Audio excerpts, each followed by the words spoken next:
Retour sur ce plateau avec cet élément donc de reportage signé Fatmata Bintabari Ibri Kabal Kamara. Vous l'avez également suivi. Une femme qui est partie d'Orient, 30 000 francs guinéens. Nous savons que ça ne peut pas. Voilà, c'est pas trop, mais ce n'est pas non plus petit. Ma chérie. Oui. C'est vrai qu'il est difficile d'entreprendre à partir de ce qu'on dit 0 francs ou très peu, mais ça dépend de ton domaine et de ton savoir-faire. Et surtout l'objectif qu'on se fixe, hein? Oui, les objectifs qu'on se fixe, mais ça dépend aussi du domaine. Parce qu'elle avait déjà peut-être un savoir-faire qui consiste à savoir transformer les beurres de karité en quelque chose. Elle savait déjà faire cela. Mais Aïssatou, c'est une fille que je connais bien. Je connais bien Aïssatou parce qu'elle a bénéficié de la formation lors de la première édition du FODELF. Elle est venue, elle a suivi les formations et elle a participé au forum. Et chaque fois que besoin s'y trouve ou il y a un événement, c'est quelqu'un qui n'est pas resté là, qui n'est pas sur place. Elle cherche, elle se cherche. Elle ne se gêne pas, moi, de m'appeler. Quand elle a besoin, elle appelle. Et quand il y a des formations, elle est souvent là, en renforcement de capacité, sur l'utilisation du digital, comment plus vendre ses produits, sur l'emballage. C'est quelqu'un que je sais qui se cherche beaucoup et qui cherche toujours à s'améliorer. C'est difficile parfois d'entreprendre, on dit c'est difficile et tout, mais ça dépend. C'est ce qu'on disait, les choses ne sont pas... Ce que j'ai appris dans l'entrepreneuriat, c'est que ce n'est pas immédiat, on ne peut pas s'aimer aujourd'hui. Récolter aujourd'hui en même temps, ça prend du temps. En même temps, ça prend du temps. Parce que ça fait presque quelques années qu'elle est dessus au fur et à mesure. Et aujourd'hui, il faudrait aussi que ce qu'on doit faire dans l'entrepreneuriat, c'est utiliser les produits naturels que l'on produit même chez nous. Que si tu as accès à ta matière première sur place, ça ne va pas être assez difficile pour toi que quelqu'un qui a besoin d'une matière première mais importée. Ça ne va pas être la même chose. Donc aujourd'hui, ce qu'elle fait, c'est salutaire. Moi, je leur dis souvent quand...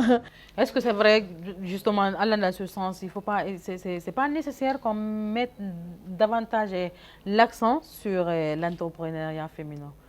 Moi, je sais que c'est primordial de mettre l'accent sur l'entrepreneuriat féminin. Je suis celle qui fait la promotion de l'entrepreneuriat et du leadership au féminin. Parce que je me dis que l'entrepreneuriat, d'une manière ou d'une autre, la femme entreprend. Et même dans les foyers aujourd'hui, elles entreprennent. Mais en fait, c'est le quotidien. Depuis petite, on grandit, tu vas voir certaines qui vendent du bonbon à l'école. Même parfois, les surveillants, les maîtres sont obligés de bloquer certaines Bien sûr. Des marchandises. En tout cas, nous, à notre époque, hein, et ce qui est assis, c'est que l'Afrique en général, les Africaines sont championnes du monde en entrepreneuriat féminin. Alors, qu'est-ce qu'il faut aujourd'hui pour améliorer voilà, la situation? Ce qu'il faut aujourd'hui, il faut trouver des solutions adaptées. Certains peuvent te dire, je veux le financement, mais ce que Aïssatou a pu faire avec 30 000, est-ce que moi, je peux le faire avec 10 millions? D'accord. C'est un problème. Parce que si moi, aujourd'hui, je veux faire comme elle, mais je veux aller d'abord me former dans ce domaine et après faire beaucoup de choses, ça va me coûter plus. Et ce n'est pas les mêmes motivations. Parfois, c'est un rêve, la passion est là. C'est ça l'entrepreneuriat. En fait, il faut avoir un pourquoi, mais un pourquoi qui est différent de l'argent. Le pourquoi doit être là, différent de l'argent. C'est vrai que la finalité, on cherche toujours l'argent parce qu'on a besoin d'argent pour bien vivre. Mais on ne se lance pas parce que je vais faire ça, je vais gagner l'argent. Non, je vais faire ça, je vais avoir la valeur ajoutée. Je vais faire ça pour que ça change la vie de quelqu'un. Ça va changer la vie de ton client. Les gens qui ont des problèmes de peau aujourd'hui, Aïssatou, à sa manière, elle résout ce problème en sa manière. Donc aujourd'hui, c'est qu'il y a de quoi acheter parce que ça a l'impact. Parce que si c'était vraiment faire simplement le commerce, peut-être elle pouvait vendre seulement sa beurre de karité à l'état comme ça, naturel. Elle pouvait le vendre comme ça. Mais si elle transforme, si elle essaie de bien faire, si elle fait des tests pour voir qu'est-ce que ça va donner, sur la peau des enfants, des femmes plus âgées, des personnes plus âgées. Avoir une valeur ajoutée pour améliorer oui, son et c'est adapté. Elle parle souvent de ces produits, c'est adapté. Donc, il faut beaucoup plus savoir ça. En tant qu'entrepreneur, avant de se lancer dans l'entrepreneuriat, il faut définir son pourquoi. Son pourquoi qui n'est pas que devenir riche, un pourquoi différent de l'argent. Quand on a ça, on sait pourquoi on entreprend. Alors très rapidement, Madame Condé, vous avez également suivi cet élément avec nous. Qu'est-ce que cela vous inspire? Cet élément, comme ma prédécesseure vient de le dire, je m'y connais peu dans le domaine de l'entrepreneuriat, il ne faut pas qu'on se mente, mais on voit quand même que la femme naît comme leader. La femme, en tant que telle, elle peut faire tout ce que Elle est avec un leadership en elle. La femme, en quelque sorte, est multitâche. La femme, à elle seule, elle peut faire assez de tâches à la fois et sans perdre de vue une seule activité. Donc, si on veut que les femmes s'impliquent de plus, je pense qu'il suffit juste de les mettre à la place qu'il faut et donner les mesures d'accompagnement qui va avec. Mais est-ce qu'il faut à tout moment attendre à ce qu'on nous mette à la place qu'il faut? Parce que le plus souvent, c'est aussi là le problème. On va beau attendre, mais il faut que là, nous-mêmes, nous partons, voilà, arracher cette place que nous voulons. Oui, et je pense que les femmes sont en train de le faire. Petit à petit, on va y arriver. Parce qu'il y a beaucoup plus maintenant de femmes dans plein de domaines de responsabilité. Je me dis, les femmes se battent. C'est un peu la bataille est un peu... C'est très rude d'ailleurs, hein, pas un peu, c'est très rude parce que quand vous prenez, voilà, je vous ai pas retiré, mais quand vous prenez par exemple le gouvernement actuel, il y a encore peu de femmes là-dedans que d'hommes. À l'Assemblée également, c'est la même chose. Nous n'avons pas assez de femmes et dans nos préfectures et gouvernorats encore, il y a vraiment ce manque criant donc des femmes dans des postes de responsabilité à ce niveau. Donc je pense que c'est un combat de tous les jours, voilà, quitte à nous voilà, de savoir ce que nous voulons pour aller de l'avant. Parce que ce qui reste clair, si nous restons dans cette attente, nous n'aurons jamais ce que nous voulons. Donc chacune de nous devrait dans son domaine voilà, apporter un plus pour nous permettre vraiment d'atteindre nos objectifs aujourd'hui. Alors nous sommes plus loin de la fin de cette émission spéciale voilà, 8 mars. Aujourd'hui, quel enseignement tirez-vous de cette crise sanitaire que le pays traverse, mais aussi par rapport au respect de l'égalité du genre en Guinée? Est-ce que vous, dans votre secteur aujourd'hui, c'est un aspect qui est respecté, l'égalité du genre quand on en parle? Oui, comme je l'ai dit peut-être dans mon passage un peu plus haut, moi, l'institution dans laquelle j'évolue, l'ONG Alima, elle a un accent particulier sur cette notion d'égalité du genre. Elle tient un accent particulier sur cette notion d'égalité du genre. Et elle s'assure que les femmes aient accès à tous les niveaux et surtout dans les prises de décision. Voilà, là, je sais que les femmes sont vraiment représentées au sein de l'ONG. Maintenant, quitte à ce que les autres instances aussi aillent dans ce sens de la justice sociale et surtout l'égalité du genre. D'accord. Masserie, très rapidement. Le constat, quand on prend de manière générale, le constat sur la COVID, ça impacte beaucoup les femmes parce que le taux de violence basée sur le genre a nettement augmenté, très augmenté.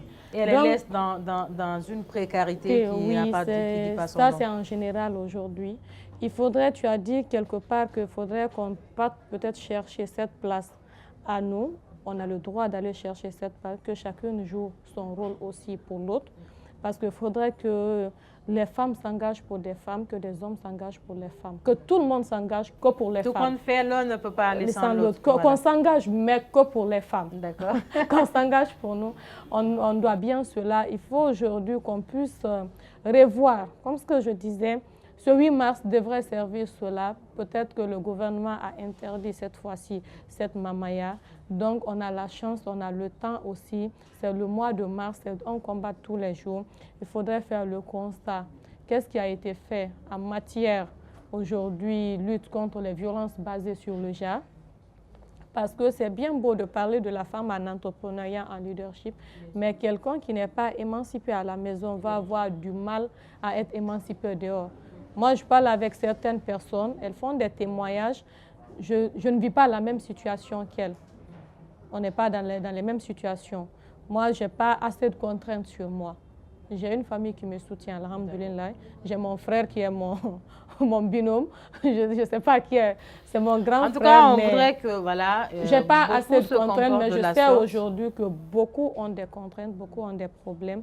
Et aujourd'hui, il faut vraiment revoir qu'est-ce qu'on peut faire. Mais ce qui est bien aussi, c'est cette révolte, cette génération aujourd'hui qui s'engage. Je vois le club des jeunes filles leaders que justement, je dis, qui sont très actifs sur le terrain. Pourquoi je n'ai pas eu leur courage? Je leur dis souvent ça, je les vois, je dis, mes petites soeurs, pourquoi je n'ai pas votre courage? Mais ça veut dire que je sais que nos aînés, quand elles nous suivent aujourd'hui, qu'elles se rassurent qu'on est là, que la relève est assurée, qu'on essaye de le faire parce que c'est pas aussi ce qu'elles ont fait des années commence à porter fruit. Mais aujourd'hui, il faudrait beaucoup plus que les femmes, que tout le monde s'implique pour beaucoup plus l'éducation des enfants. On a appris aujourd'hui à la jeune fille d'être émancipée. Moi, on me l'a appris. On a appris aujourd'hui à la jeune fille d'être libre, d'exprimer sa voix. Mais il y a un écart parce qu'on n'apprend pas aujourd'hui aux jeunes hommes de suivre ça, de savoir que ta femme ne peut plus être comme ce que ta maman a fait pour ton père, peut-être. Il faudrait que ça change. Justement. Suivant donc, il faudrait aujourd'hui que l'éducation soit revue. Il faudrait que les femmes éduquent leurs enfants beaucoup plus aujourd'hui pour vivre dans un monde meilleur. Parce que certains, quand tu parles féminisme, on donne tous les noms à la chose. Moi, je considère le féminisme comme l'humanisme. Quand on est humain, on ne fait pas de mal à l'humain.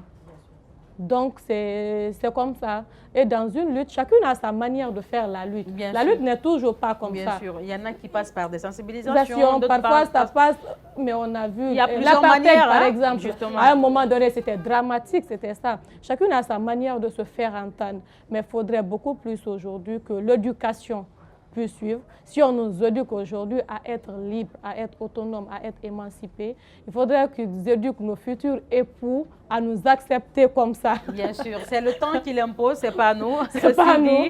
Voilà, nous n'avons plus assez de temps. Oui. Vraiment, rapidement, nous sommes à la fin de l'émission. Il y en a qui ne poussent pas les études. Qui ne poussent pas, parce qu'à mi-chemin, elles abandonnent. Pas la chance d'aller à l'école. Voilà, parce que soit elles sont mariées très précocement, d'autres parce qu'elles sont tombées enceintes des grossesses indésirées ou parce qu'elles n'ont pas juste eu le soutien qu'il faut. Voilà, donc c'est de vraiment accompagner ces jeunes filles. Tout le monde ne peut pas être à la fois intellectuel, mais à part le secteur formel, on peut bien réussir aussi dans le secteur informel. C'est juste faire des accompagnements dans ce sens aussi. Merci beaucoup. N'oubliez surtout pas les mesures, le respect des mesures barrières. Hein? Ça, c'est le point fort. On apprend à nos mamans, nos sœurs, que ces gestes barrières, ce n'est pas pour l'État, ce n'est pas pour nos dirigeants, mais c'est pour nous-mêmes, notre protection. Parce que c'est une pandémie qui sévit donc dans tout le monde entier. Donc ces mesures barrières qui sont appliquées chez nous en Guinée, c'est les mêmes mesures barrières qui sont dictées dans les autres pays. Massiré rapidement, un mot. Un seul. C'est une façon de parler. J'allais dire. Moi, mon mot de la fin, c'est beaucoup plus un appel à chose. Je veux dire aujourd'hui à cette nouvelle ministre de ce nouveau ministère de droit et autorisation des femmes.